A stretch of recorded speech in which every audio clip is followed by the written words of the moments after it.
Guys, mahilig din ba kayong magtanim gaya ng anak ko? Natutuwa lang ako gusto ko lang ipakita o gusto ko lang magyabang. Kung kayabangan man ito, pasensya na ha.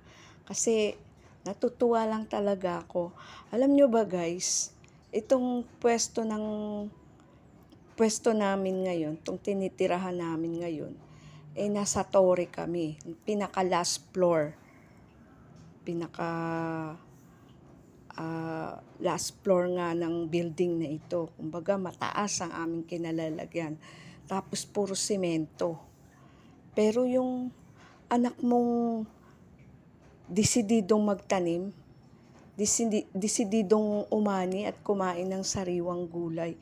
Talagang nag-push siya na makapagtanim. Yan tingnan nyo guys, papakita ko sa inyo kung gaano kami kataas. Yung mga bahay na yan, mga malalaki yan, bungalow, mansion. Yan, at to. Yan ang location namin. Dito kami sa pinakataas, sa pinakatuktok. Yan, pinakamaliit na, medyo may maliit-liit na terrace, balcony dito na simentado. Ayan nga, ay hindi siya naging hadlang para makapagtanim yung anak ko. Alam nyo ba guys, talagang yan, namulot siya ng mga damo, ng mga lupa, damo tuloy, nanguha siya ng lupa sa baba. Gabi na yan galing pa siya sa work niya, galing pa sa trabaho. Siguro mga 8 or 9 PM na yan, bumaba pa siya para kumuha ng lupa. At yan nga, nilagay niya sa mga transparent na disposable na mga baso. At alam nyo ba guys, itong unang layer yan may mga tubo na, yan ay pechay. Yan yan, mga pechay yan. At yung pangalawang layer naman, medyo may lumalabas-labas na rin, ay mga lettuce. At yung pangatlong layer ay mga eggplant or talong. Tawagin sa atin dito sa Tagalog, eggplant.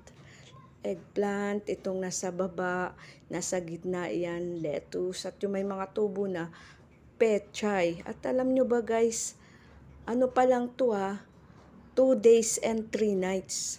Pero ayan na, nakikita ng pag-asa, makakakain ka na ng sariwang pechay. Abangan nyo, kapag naabutan ko pa yan, at hindi pa ako nakabalik ng Quezon, sa bahay ko sa Quezon, naabutan ko yan, magmumukbang pechay ako, o kay magmumukbang lettuce. Yung talong ay talagang matagal na. Huwag ka nang umasa na mapapadali yan. Sadyang matagal yan. Yan. Kaya, yan guys, semento. Walang lupa. Nasa tuktok kami na nangihinayang siya sa ganda daw ng sikat ng araw. Yung vitamins na na dala ng sikat ng araw ay magandang araw sa halaman.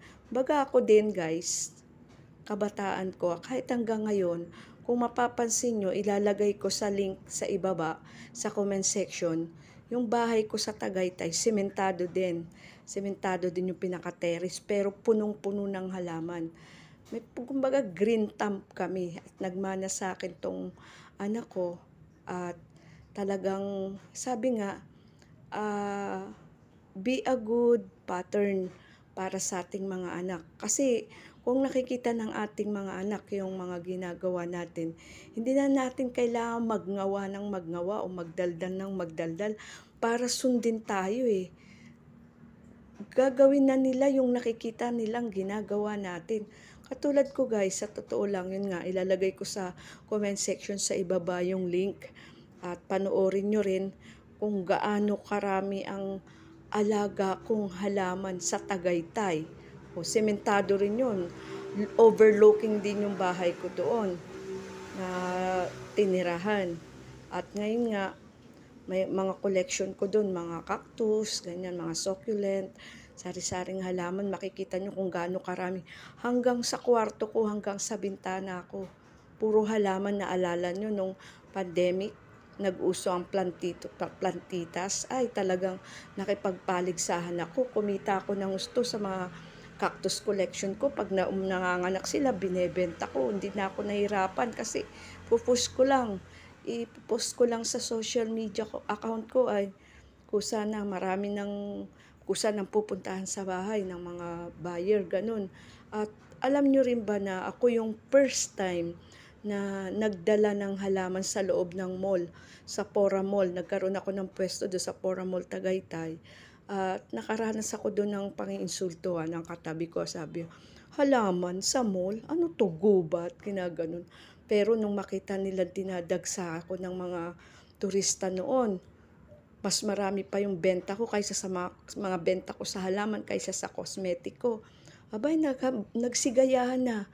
At until now, makikita mo na sa mga mall, kahit saang mall, makikita mo na may halaman sa loob. Ako yung nagpasimuno nun. I'm so proud. Talagang ako lang. Kasi naranasan ko yung asarin, insultuhin, paringgan. Ano to, mall? Ay, ano to, gubat? At may mga halaman, sabi ng mga sosyalin ko, mga katabi, mga bazaar. Pero hindi ko sila inintindi. Ang pinasok ko dun una, mga jade o yung mga money plant na tinatawag, yung mga succulent plant. May cactus din ako at minsan nga mas malaki pa yung benta ko sa halaman kaysa sa mga cosmetics at mga souvenir items ko. Totoo yun. Kaya natutuwa ko at nakikita ko sa aking anak yung ako na talagang nagsisikap din at hindi hadlang anuman yung paligid mo. Kapag gusto mong gawin, maraming paraan. Kaya, so yun lang guys for today's video. Sana may natutunan tayo, may napulot tayong aral. At kung nakaabot ka sa part ng video kong ito, nagustuhan mo, huwag mong kalimutang mag-like. Please, like mo ha. Tapos, kung bago ka pa lang, napadaan ka lang sa channel kong ito, Bikini Men, please subscribe na rin at pindutin ang notification bell, piliin mo ang all para updated ka na sa mga susunod kong mga videos. So, have a great day, wonderful and blessed day sa ating lahat. Thanks for watching. At gaya ng paulit-ulit kong sinasabi, simula ng araw, nang may ngiti sa labi. Bye for now. See you on my next video.